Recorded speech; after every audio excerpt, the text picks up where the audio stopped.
Paging क्या है? Paging एक सेक्सुअल एक्टिविटी है, एक ऐसी सेक्सुअल प्रैक्टिस जिसमें जो फीमेल होती है वो किसी मेल को एनल सेक्स करती है स्ट्रैप एंड डिल्डो यूज करके। और ऐसा जरूरी नहीं है कि वो जो मेल हो वो सबमिसिव ही हो या कुकुल्ड ही हो, वो स्ट्रेट भी हो सकता है, क्योंकि एनल सेक्स की चाह तो किसी को भी हो सकती है ना, किसी भी मेल को हो सकती है।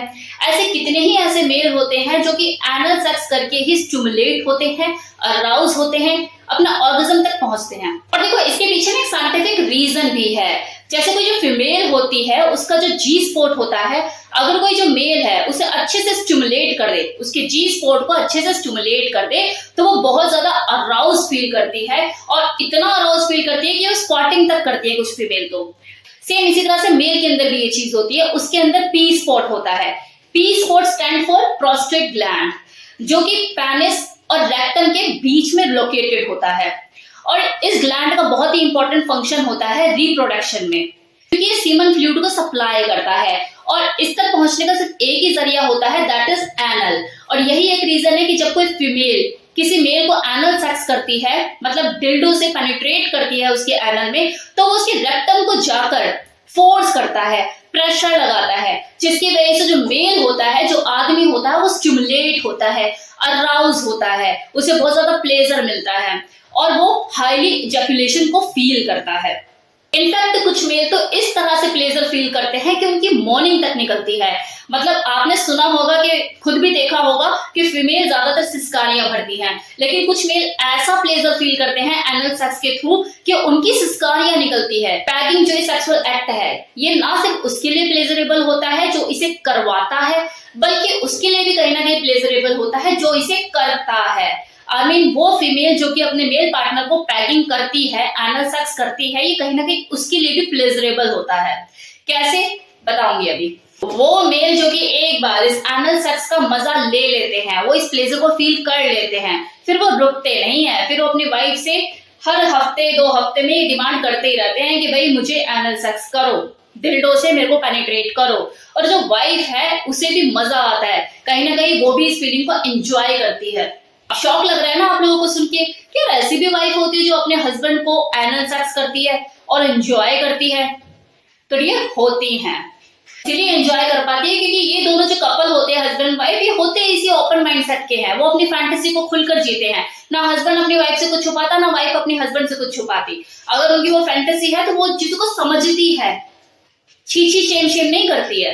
इनफैक्ट ये तो ऐसी वाइफ होती है, इस तरह की फीमेल होती है कि वो तो पूरा मूड बनाकर रखती है जिस दिन पैगिंग करनी होती है। मतलब अपने हस्बैंड के घर आने से पहले, ऑफिस से घर आने से पहले वो पूरा वो माहौल बना के रखती है। बेड पर पैंटी ला के रखेगी, लाइक पिंक या रेड कलर की अंडरगारमेंट्स फीमेल वाले, और बोलेगी अपने हस्बैंड को जाओ शॉवर लेकर आओ, और उसके बाद उनका जो होता है रोल पे वो शुरू होता है, और वो फिर स्टिमुलेट करेगी डिल्डो के साथ। हस्बैंड ने पैंटी पहनी होगी, सारी चीजें, और वो उसे स्टिमुलेट करेगी, फिर बाद में पेनिट्रेट करेगी। वो एंजॉय करते हैं दोनों इस चीज को। वहां एक तरफ हस्बैंड एंजॉय करता है, प्लेजर फील करता है, वहां जो उसकी वाइफ होती है वो एक फीमेल सुप्रीमेसी को एंजॉय कर रही होती है। अब आप बोलेंगे कि ऐसे कैसे मजा आता है, किसी स्ट्रेट मेल को हम तो सोच भी नहीं सकते। तो डियर देखो, ये जो बॉडी है ना, ये जो ह्यूमन बॉडी है, ये पूरी एंजॉयमेंट की चीज है। बस आपको वे पता होना चाहिए, आपको तरीका पता होना चाहिए। अब किसी को अगर तरीका पता है और उसने उस ऑर्गेज्म को फील कर लिया, प्लेजर फील कर लिया, तो वो रुकेगा थोड़ी ना, आप रोक ही नहीं सकते। अब अगर एक आदमी को लालच है कि मुझे एनल सेक्स ही कराना है, मेरे को प्लेजर फील होता है, राइट, तो आप उसे रोक लोगे क्या? आप नहीं रोक पाओगे। किसी फीमेल को अगर जी स्पॉट पे स्टिमुलेट किया जाए, वो प्लेजर फील करती है, स्क्वाटिंग करती है, तो उसे बार बार वो चीज चाहिए होगी। तो आप उनके जीने का तरीका, उनके प्लेजर फील करने का तरीका नहीं रोक सकते। तो ऐसे में अगर कोई मेल इस चीज को फील कर लेता है, फिर उसे वो चीज चाहिए। और एक चीज और होती है कि कुछ लोग ऐसे होते हैं जो रूटीन सेक्स से बोर हो चुके होते हैं, उन्हें कुछ नया चेंज चाहिए होता है लाइफ में। मतलब एक मेल जो कि गिवर पोजीशन में रह रह के बोर हो चुका है, यार मुझे ही करना है, मुझे ही करना है, और बस मुझे ही करना है, बस लगे रहो लगे रहो लगे रहो। ऐसे में अगर किसी आदमी को ये मौका मिले कि यार इस बार ना तेरे को गिवर नहीं बनना, इस बार तेरे को रिसीवर बनना है, और उसमें तेरे को प्लेजर भी फील होगा, मजा भी आएगा, तो वो जो मेल जो चेंज का भूखा है, जो चाहता है मुझे कुछ चेंज हो, कुछ नया एक्सपीरियंस हो, तो वो तो करेगा ना। और करने के बाद जब वो प्लेजर फील करेगा तो वो रुकेगा क्या। अब देखिए कुछ फीमेल भी ऐसी होती है जो डोमिनेंट नेचर की होती है, उनका मन होता है वो किसी मेल को डोमिनेट करे और सेक्सुअल वे में डोमिनेट करे। तो ऐसे में वो जो पैगिंग होती है उसे वो उसकी सेक्सुअल फैंटेसी को पूरा करने में मदद करती है। उसको अच्छा लगता है कि उसने किसी मेल को झुकाया और झुकाकर उसको एनल सेक्स किया, उसे पेन दिया। वो उसको पेन दे रही होती है, लेकिन उस मेल को, जो वो आदमी होता है, उसे उस पेन में मजा आ रहा होता है, तो वहां उसकी फैंटेसी पूरी हो रही होती है। तो यहाँ पे दोनों ही अपने अपने तरीके से एंजॉय कर पाते हैं। एक पेन में प्लेजर को फील कर रहा है, दूसरी का डोमिनेंस, जो उसका प्रभुत्व है, उसको उसे एंजॉय करने में मजा आ रहा है। अब देखिए यहाँ तक तो मैंने बात करी स्ट्रेट मेल की, जो कि कंप्लीटली स्ट्रेट होते हैं, लेकिन वो अपने इस प्लेजर को फील करने के लिए इस फैंटेसी को, पैगिंग फैंटेसी को एंजॉय करते हैं। लेकिन अगर मैं बात करूं सबमिसिव की, कपल्ड हस्बैंड की, तो उनको तो मन ही करता है कि उन्हें कोई जूते चप्पल मारता रहे, उन्हें ह्यूमिलेट करता रहे, उन्हें गालियां दे, उनको पैगिंग एक्ट करे। अब देखो वो तो बने ही इन चीजों के लिए हैं, उनका तो माइंड सेट ही ऐसा है, सरेंडिंग पोजीशन में रहते हैं वो तो एंजॉय करेंगे इस पैगिंग एक्ट को, चाहे फिर फोर्सफुली क्यों ना किया जाए। अब देखिए जो पैगिंग एक्ट होता है ना, ये जो पैगिंग सेक्सुअल एक्ट होता है, इसके अपने कुछ रूल्स होते हैं। अब रूल्स क्या है कि मान लो कि आपने किसी दिन डिसाइड कर लिया कि इस दिन मुझे पैगिंग एक्ट करना है, तो आपको उस दिन कंप्लीटली सैलेड पे रहना है, कोई हैवी मील नहीं लेनी, लाइट डिनर, लाइट लंच कीजिए। ये एक आइडियल कंडीशन होगी आपके लिए। अब सेक्स क्योंकि एक स्पॉन्टेनियस चीज है, कई बार अचानक से ये चीजें हो गई तो बात एक अलग है, लेकिन अगर आपने डे फिक्स किया हुआ है, प्लान किया हुआ है और आपके पास सफिशिएंट टाइम भी है, तो इसी तरह से आप डे को फॉलो कीजिए। राइट मील लीजिए, हैवी डिनर, हैवी लंच से दूर रहिए और जितना ज्यादा हो सके हल्का खाना खाइए। Relaxation is very very important. कोशिश कीजिए आपका जो माइंड और आपकी जो बॉडी है, दोनों ही रिलैक्सेशन मोड पर रहे। बॉडी पर कोई एक्स्ट्रा प्रेशर ना हो। बॉडी को रिलैक्स मोड पे रखने के लिए आप लाइट फूड इंटेक कर सकते हैं, और माइंड को रिलैक्स मोड पे रखने के लिए आपको चाहिए आप पूरी टेंशन डिलीट कर दें जब आप पैगिंग एक्ट को करने के लिए प्लान करें।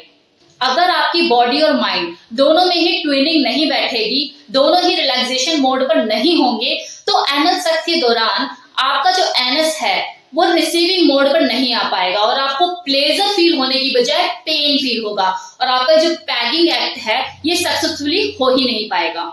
Third rule is lubricant. हमारे मुंह में नेचुरली लुब्रिकेंट होता है, हमारी वजीना में लुब्रिकेंट की व्यवस्था है, लेकिन एनस एक ऐसी जगह है जहां पे लुब्रिकेंट होता ही नहीं है, वो जगह ड्राई होती है, तो यहाँ पर लुब्रिकेंट की रिक्वायरमेंट होती है।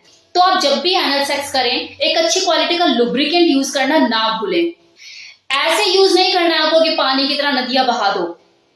इतना मॉइस्चर रखना है कि वहां की जो जगह है वो स्लिपरी और स्मूथ हो जाए, ताकि जिसको आप कर रहे हो वो एंजॉय फील करे, उसके लिए वो पैगिंग एक्ट एंजॉयबल हो जाए।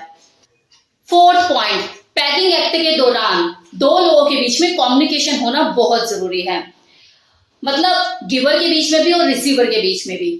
वो इंसान जो स्ट्रैपन पहन के डिल्डो इंसर्ट कर रहा है एनस में, उसको ये पता लगना चाहिए कि सामने वाला जो है वो मेरे एक्ट से कंफर्टेबल फील कर रहा है या नहीं, कितना प्रेशर देना है, कितना फोर्सफुली करना है, ये सब चीजों का पता तो तभी लगेगा ना जब सामने वाले से वो कम्युनिकेट करेगा, वो उसे बताएगा कि कितना धीरे और कितना फास्ट करना है, किस तरीके से करना है।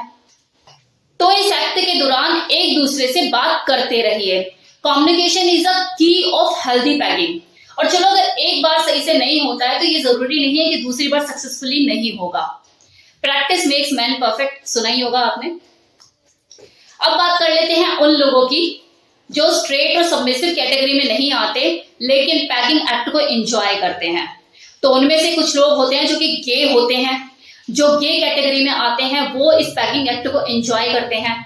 मैक्सिमम गे जिनके अंदर एक फीमेल फीलिंग होती है, जो इन और आउट को एक्सपीरियंस करना चाहते हैं, वो लोग इस पैगिंग एक्ट को एंजॉय करते हैं।